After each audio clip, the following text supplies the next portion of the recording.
Pemirsa, Presiden Prabowo Subianto mencanangkan Indonesia swasembada pangan setidaknya dalam 4 hingga 5 tahun ke depan. Lalu bagaimana agar target swasembada pangan ini terlaksana? Bagaimana secara regulasi harus diperkuat? Kita akan membahasnya bersama dengan anggota Komisi 4 DPR RI, Firman Subagio. Selamat pagi, Pak Firman. Pagi, Pak Firman. Selamat pagi, Assalamualaikum warahmatullahi wabarakatuh. Waalaikumsalam. Pak Firman, ini kan swasembada beberapa kali gagal ya meski di anggaran dinaikkan. Nah, bagaimana Anda menyoroti persoalan ini? Apakah pemerintah saat ini realistis akan melaksanakan swasembada untuk 4-5 tahun ke depan? Baik, terima kasih. Para pemirsa Metro TV yang saya hormati dan yang berbahagia. Pertama, tentunya kami dari DPR RI Komisi 4 yang membidangi masalah pertanian mendukung terhadap masalah tekad atau niat daripada Presiden Bapak Prabowo untuk mewujudkan swasembada pangan dalam kurun waktu 4 tahun. Saya selalu menyampaikan dalam rapat bahwa untuk menuju sebuah keberhasilan itu hanya ada 2 cara, terpaksa atau dipaksa.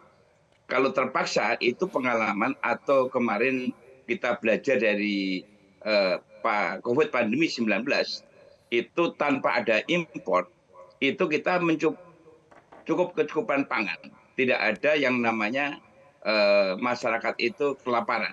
Artinya bahwa dengan kondisi itu, posisi kebutuhan pangan nasional itu bisa mencukupi masyarakat kita.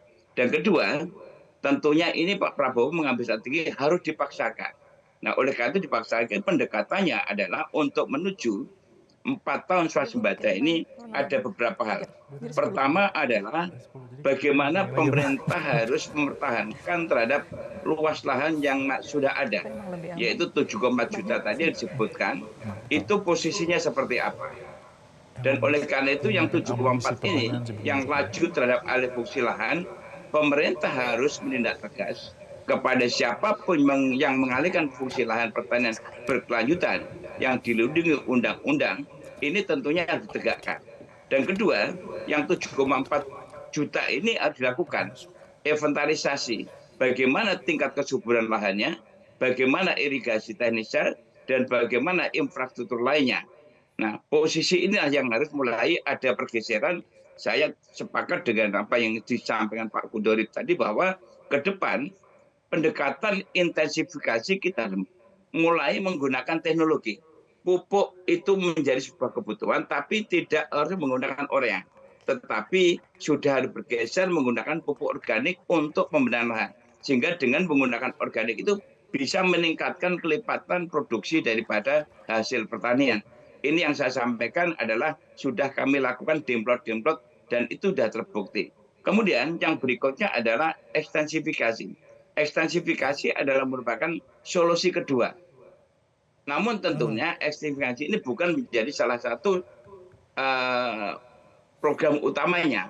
Yang penting itu adalah bagaimana lahan yang ekstensi tadi.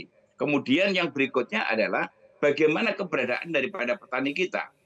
Kita memiliki 30,8 juta petani, di mana posisi petani ini adalah yang usia milenial atau muda hanya 20%.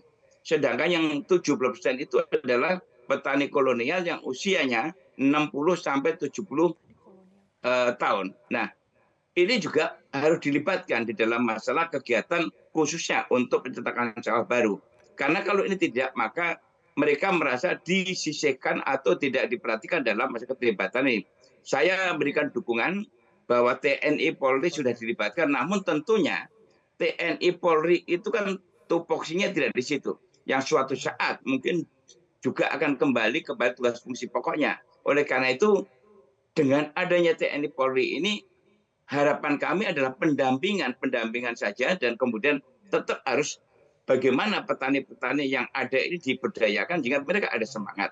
Ini juga menjadi concern kami. Oleh karena itu, kami juga terus mengawal melalui rapat-rapat DPR, bahkan salah satu strategi adalah yang harus kita lakukan bagaimana untuk mewujudkan cita-cita dalam undang-undang pangan, yaitu soal adalah bagaimana kita bisa mempertahankan lahan pertanian yang sudah ada, tapi juga ada anggaran yang diminta oleh Menteri Pertanian untuk bisa mencetak lahan sawah baru. Ini seluas 1 juta hektar, anggarannya sampai dengan 26,9 triliun rupiah. Hanya untuk tahun 2025 saja. DPR menyoroti hal ini seperti apa, Pak Firman? Nah, ini yang kemarin juga kami bahas pada rapat terakhir. Ini kami terus terang minta untuk pemerintah memberikan roadmap. Pemetaannya seperti apa. Sehingga ini jangan sampai nanti cetak sawah baru ini menimbulkan kegagalan-kegagalan seperti yang masa lalu. Kami sudah mewarning bahwa cetak sawah baru ini selalu endingnya adalah masalah hukum. Ya, beberapa waktu yang lalu ketika Menteri BUMN Pak Dahlan Iskan juga endingnya juga masalah hukum. Nah, kemudian beberapa yang dilakukan seperti di Kalimantan 1 juta hektar juga gagal. Ini harus dievaluasi untuk dijadikan referensi bahwa ke depan tidak boleh gagal lagi. Oleh karena itu kami Komisi 4 memang sudah mempunyai niat untuk akan meninjau langsung di Merauke khususnya dan juga di Kalimantan. Itu sudah menjadi keputusan kami untuk melihat secara fisik bagaimana persiapan di lapangan. Karena untuk cetak sawah ini nanti kan setelah sawah dicetak, siapa yang akan bekerja di sana. Ini kan juga menimbulkan gesekan-gesekan sosial antara penduduk setempat dengan pendatang. Ini juga harus dikondisikan secara menyeluruh oleh pemerintah, sehingga jangan sampai mengalami kegagalan. Kalau itu akan ada transmigran, bagaimana transformasi transmigran, bagaimana untuk memberikan pengertian kepada penduduk lokal, dan kemudian bagaimana untuk bersama-sama antara penduduk lokal, karena kultur daripada orang Papua dengan Jawa itu beda. Dengan Bali beda. Kalau Bali, Jawa ini memang mereka dari lahir sudah jadi petani. Tapi kalau Papua, itu kan mereka tidak budaya.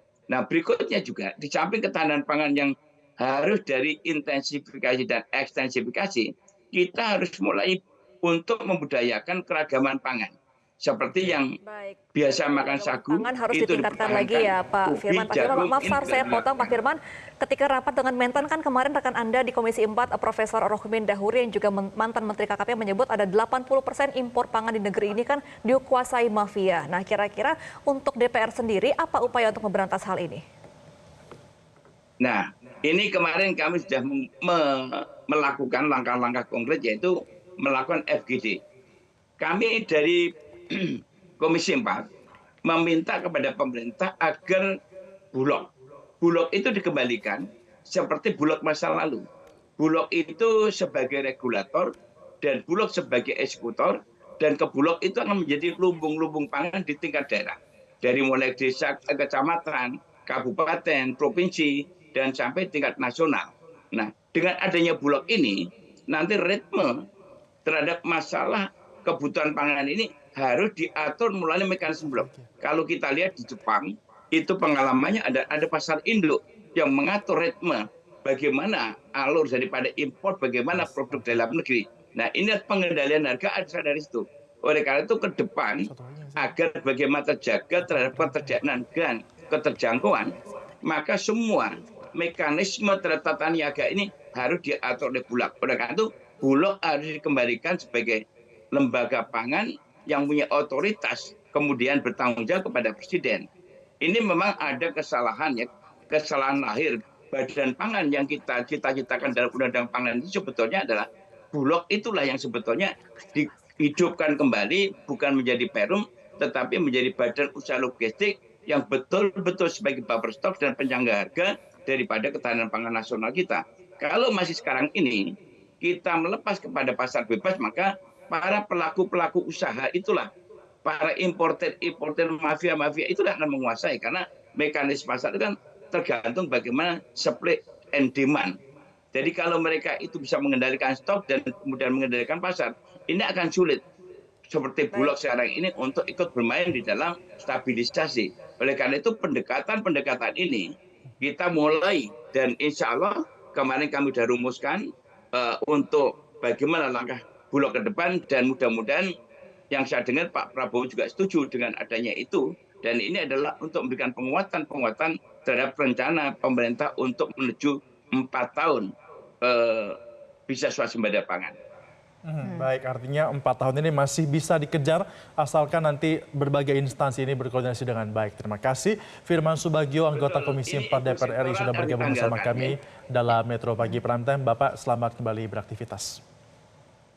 Jelajahi cara baru mendapatkan informasi. Download Metro TV Extend sekarang.